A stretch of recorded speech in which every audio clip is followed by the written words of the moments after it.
किसी भी जगह का इतिहास, और खासकर भारत जैसी प्राचीन जगह का, कभी भी एक सीधी सरल कहानी नहीं होता है ना?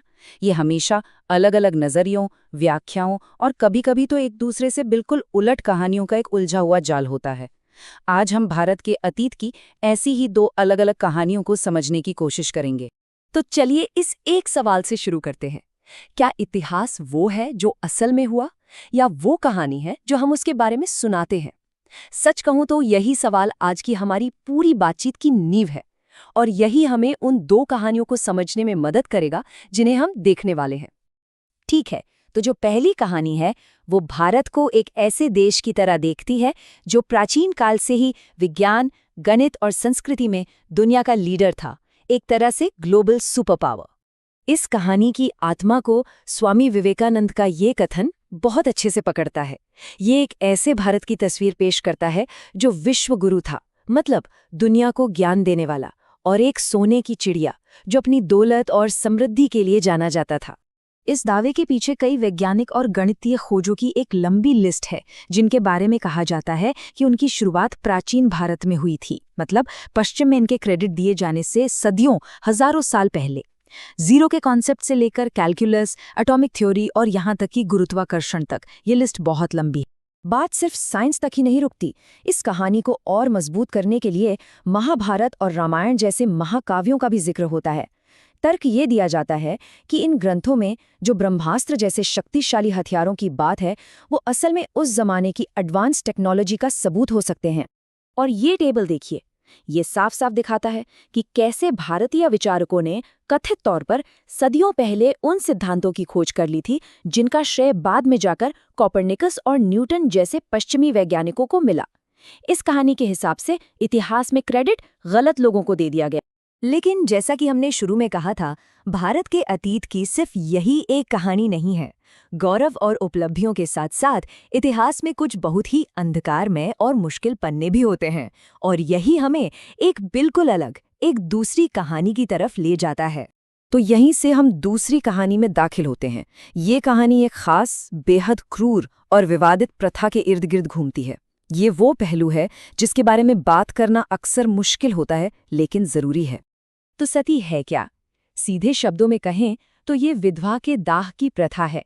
ऐतिहासिक रूप से जो महिला ऐसा करती थी, उसे अपने पति के प्रति चुनाटी भक्ति दिखाने वाली एक सती या सदाचारी महिला माना जाता था। हाँ, यहाँ एक बहुत जरूरी फर्क समझना होगा। सती को अक्सर जौहर से कंफ्यूज किया जाता है, लेकिन ये दोनों अलग हैं। जौहर राजपूत शाही महिलाओं द्वारा दुश्मन के हाथों में पड़ने से बचने के लिए किया जाने वाला एक सामूहिक आत्मदाह था, जबकि सती एक विधवा के लिए एक व्यक्तिगत और कई बार जबरदस्ती की जाने वाली क्रिया थी। और ये मत सोचिएगा कि ये सब बहुत पुरानी प्राचीन इतिहास की बातें हैं। 1987 में सिर्फ 18 साल की रूप कंवर के सती होने की घटना ने पूरे देश को हिलाकर रख दिया था। इस घटना के बाद उस जगह को एक मंदिर बना दिया गया, और इस मामले ने एक जबरदस्त राष्ट्रीय बहस छेड़ दी कि ये एक स्वैच्छिक काम था या फिर एक हत्या। तो सवाल उठता है कि कोई ऐसा क्यों करेगा? इसका जवाब शायद उस वक्त एक विधवा की जिंदगी की कठोर सच्चाइयों में छिपा है। समाज में एक विधवा पर अक्सर पति की मौत का इल्जाम लगाया जाता था, उसे समाज से अलग कर दिया जाता था और एक बहुत ही मुश्किल जिंदगी जीने पर मजबूर किया जाता था। मतलब ये एक ऐसी भयानक स्थिति थी जहां जीना और मरना दोनों ही अपने आप में एक सजा थे। चलिए अब थोड़ा आगे बढ़ते हैं और देखते हैं कि इस प्रथा को अलग अलग नजरियों से कैसे देखा गया है, खासकर जब बाहरी ताकतों ने इसमें दखल दिया। इसमें एक बहुत बड़ा मोड़ आया साल 1829 में, जब ब्रिटिश औपनिवेशिक सरकार ने सती प्रथा पर बैन लगा दिया और इसे एक अपराध घोषित कर दिया। इस एक कानून ने सती को लेकर होने वाली पूरी बहस को हमेशा के लिए बदल दिया। इस मुद्दे पर नारीवादी विचार भी एक जैसे नहीं हैं। एक तरफ मैरी डेली जैसे विचारक हैं जो इसे सीधे तौर पर महिलाओं के खिलाफ एक पितृसत्तात्मक हिंसा मानते हैं। वहीं दूसरी ओर जूलिया लेस्ली जैसे विचारक कहते हैं कि इसे सिर्फ पश्चिमी नजरिए से देखना ठीक नहीं। वो हिंसा की निंदा तो करते हैं, लेकिन ये समझने की भी कोशिश करते हैं कि शायद कुछ महिलाओं के लिए ये गरिमा बचाने की एक रणनीति क्यों रही होगी। और यहीं पर स्कॉलर गायत्री स्पिवैक का एक बहुत ही पावरफुल विचार आता है। वो इस स्थिति को गोरे पुरुषों द्वारा भूरी महिलाओं को भूरे पुरुषों से बचाने के रूप में देखती हैं। उनका कहना था कि इस पूरी बहस में, चाहे वो औपनिवेशिक शासकों की तरफ से हो या भारतीय समाज की तरफ से, उस महिला की अपनी आवाज ही कहीं खो जाती है जिसके बारे में ये सब हो रहा है। तो हम वापस वहीं आ गए हैं जहां से हमने शुरू किया था। हम इन दो बिल्कुल अलग, एक दूसरे से एकदम उलट कहानियों को एक साथ कैसे समझ सकते हैं? एक तरफ वैज्ञानिक गौरव और विश्व गुरु होने की कहानी, और दूसरी तरफ क्रूर सामाजिक प्रथाओं और उत्पीड़न की। ये दोनों कहानियां एक ही अतीत का हिस्सा कैसे हो सकती हैं? देखिए, इसका जवाब इस बात में है कि इतिहास कभी भी पूरा नहीं होता। ये हमेशा अनसुलझे रहस्यों से भरा होता है।